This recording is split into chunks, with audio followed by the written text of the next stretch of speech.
I am so excited to be here to honor my great friend and mentor, Julianne Moore. And I've only known Julie for like a year now, which is probably the least amount of everyone. But in this short amount of time, she has taught me so many things.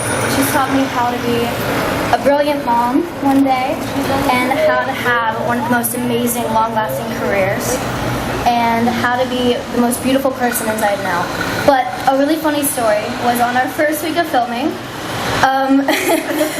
No matter how hard Kim Pierce, our director of Carrie, literally pushed Julie to stab me in the back, throw me downstairs, and pretty much just kill me. She would immediately finish the take and run over to me and be like, "No, I don't want to stab my little baby," and just be the most sweet, honest person that I've honestly ever worked with. So it's just an honor to be here and be able to talk about you for a little bit.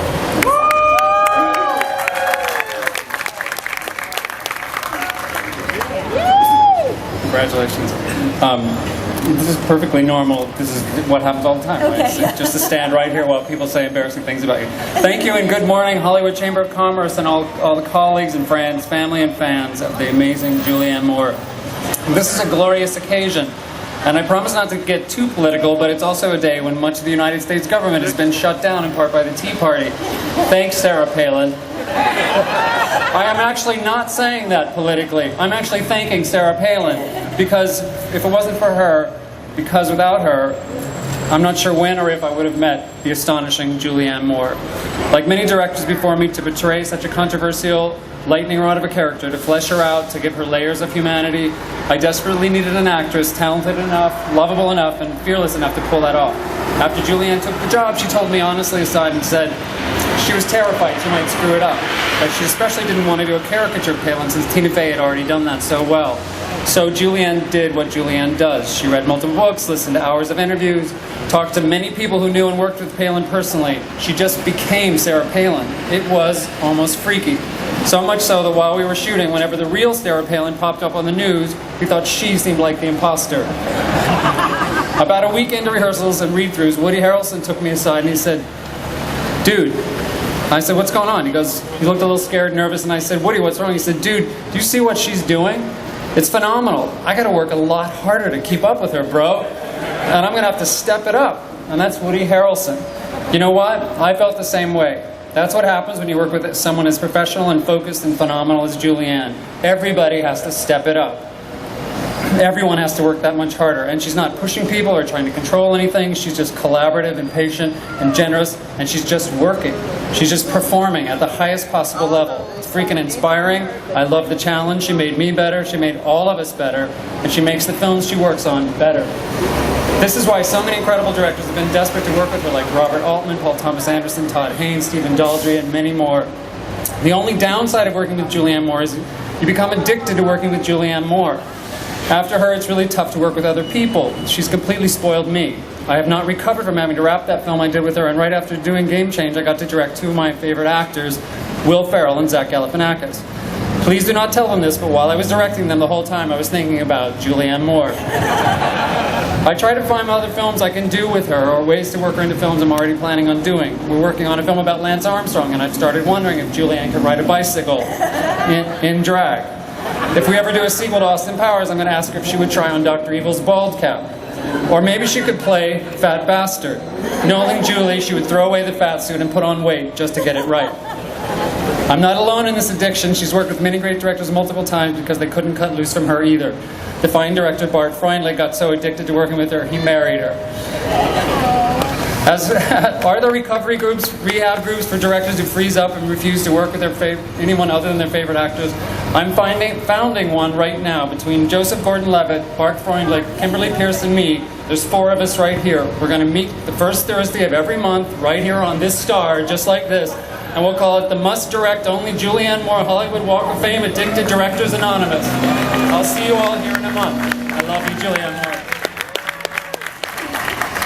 Well, thanks very much. And I'm Jay. I'm proud to be a founding member of the Must Only Ever Direct Julianne Moore Anonymous Club, and I look forward to meeting at this star. When was it? Next? Oh, every first Thursday. Okay, I'll see you there.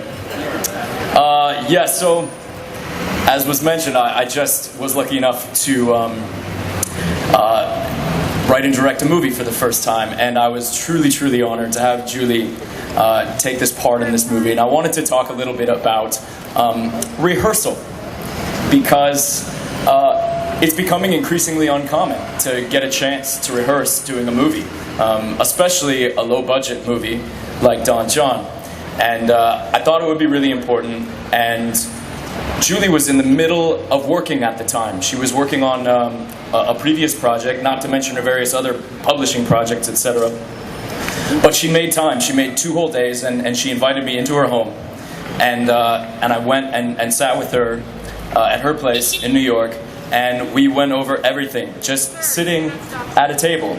We didn't get up and have to block out any scenes, though, and I think that's interesting, because of the way that at least I experienced Julie works. And that's this.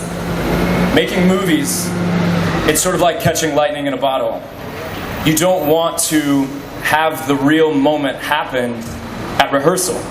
You want the cameras to be rolling when it happens. So a really, really, really good actor like her, and I watched it happen, knows how far to push in rehearsal and when to restrain.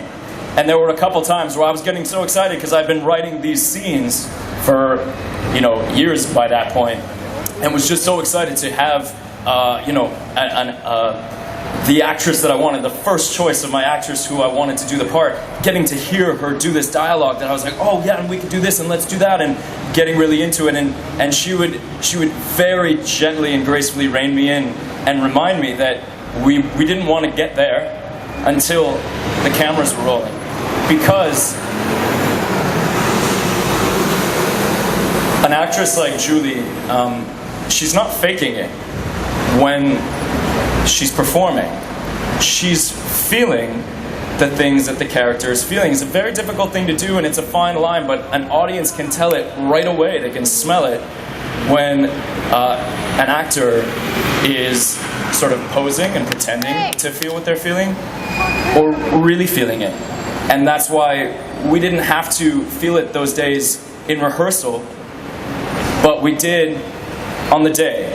And the wisdom to help make that happen, I think, is a huge part of why the movie ended up playing so honestly, as I think it does.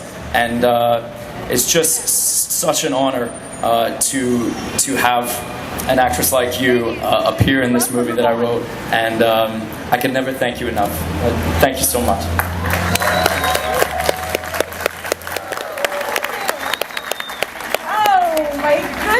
Thank you so much. Thank you so much, Jay and Chloe and Joe. Thank you to everyone who's spoken today. You're making me feel so good. Thank you for being here to share this day with me.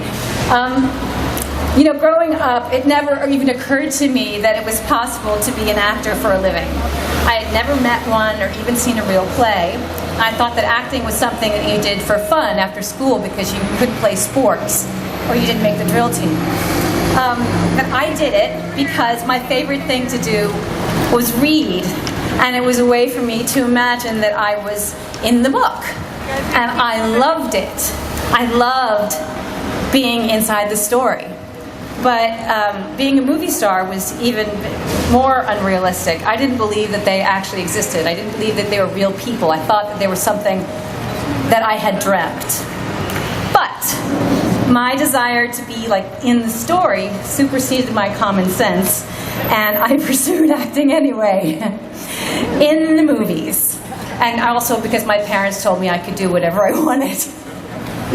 But I never expected this. I really didn't. I am thrilled and shocked to be included in this community on the Walk of Fame. And I am even more gratified that my pursuit of the imaginary has led to so much real life for me.